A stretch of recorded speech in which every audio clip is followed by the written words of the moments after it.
ఎండు కొబ్బరి తీసుకుంటే 668 క్యాలరీల శక్తి.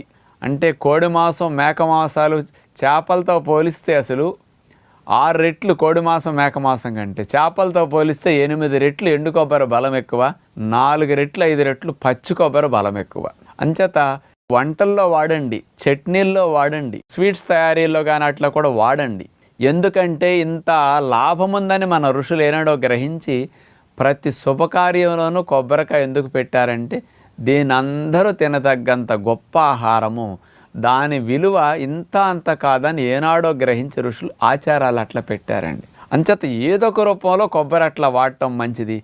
ఎవరికైతే పిల్లలు బలహీనంగా ఉన్నారో, కండ పట్టాలనుకుంటారో, ఎక్కువ శక్తి కావాలనుకుంటారో, ఆటలాడేవాళ్ళు కానీ, జిమ్కి వెళ్ళేవాళ్ళు కానీ, అలాంటి వాళ్ళు కానీ, గర్భిణీలు కానీ, బాలింతలు కానీ, తెలివితేటలు పెరగాలనుకునేవారు, మేధాశక్తి పెరగాలనుకునేవారు,